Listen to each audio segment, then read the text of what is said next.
Hi అండి. అందరికీ నమస్కారం. Welcome to my channel. ఈ వీడియోలో ఏపీ ప్రభుత్వ ఉద్యోగులకు మరియు పెన్షనర్లకు పీఆర్సీ, డీఏ, ఐఆర్‌లపై ఎంత మోసం జరుగుతుందో పెద్దసారి మాటల్లో అయితే ఈ వీడియోలో తెలుసుకుందాము. వీడియోనైతే ఎక్కడ గాని స్కిప్ చేయకుండా చివరిదాకా చూడండి. అప్పుడే ఇన్ఫర్మేషన్ పూర్తిగా అర్థమవుతుంది.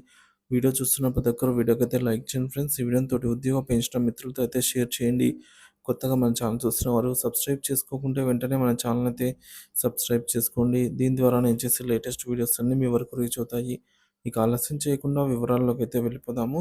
సో ఫ్రెండ్స్, ఆంధ్రప్రదేశ్‌లో ప్రస్తుతం ఉన్నటువంటి పరిస్థితుల్లో ఉద్యోగ మరియు పెన్షనర్లకు రావాల్సినటువంటి బకాయిలేవి చెల్లింపులు జరగటం లేదు. అలాగే ఉద్యోగులకు, పెన్షన్‌లకు రావాల్సిన బెనిఫిట్స్ ఏవి కూడా రావటం లేదు. ఆర్థిక మరియు ఆర్థికేతర అంశాలపైన దృష్టి సాధించడం లేదనైతే అర్థమవుతుంది. సో, ఈ మేరకు మాజీ ముఖ్యమంత్రి వైఎస్ జగన్మోహన్ రెడ్డి ఉద్యోగ పెన్షనర్లను ఉద్దేశించి కీలక వ్యాఖ్యలైతే చేశారు. వాటి గురించి అయితే ఇప్పుడు మనము ఈ వీడియోలో ఆయన మాటల్లోనైతే విందాము.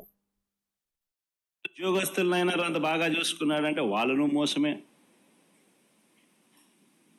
ప్రభుత్వం వచ్చిన వెంటనే ఆయన మేనిఫెస్టో ఒకసారి చూస్తే ఆయన మేనిఫెస్టో ఆయన ఇచ్చిన 143 హామీలు ప్రభుత్వం వచ్చిన వెంటనే అయ్యారు అన్నాడు. ఇంటరిమ్ రిలీఫ్ ఇంతవరకు 9 నెలలు అయింది. రూపాయి పెంచింది, రూపాయి ఇచ్చి పుణ్యం కట్టుకున్న పాపాను పోల. 9 నెలలు అయిపోయింది. ఉద్యోగులకు మెరుగైన పిఆర్సీ అన్నాడు. ఉన్న పిఆర్సీ చైర్మన్ బలవంతంగా రాజీనామా చేయించారు. కొత్త పిఆర్సీని ఇంతవరకు వేయాల. ఐఆర్ ఇవ్వాల.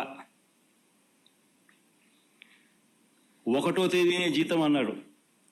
9 నెలల కాలంలో ఒకే ఒక నెల ఇచ్చాడు. మిగతా 8 నెలల్లో నెలలో 1వ తారీఖున జీతాలు ఇచ్చాడు చంద్రబాబు గారు. చెప్పండి.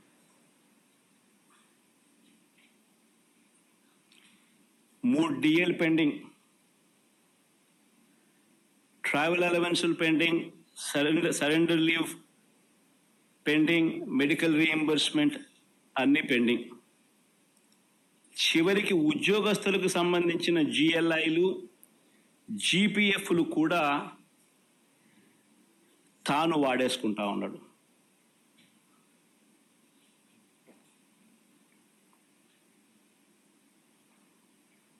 ఈరోజు రాష్ట్రంలో పరిస్థితి ఇది.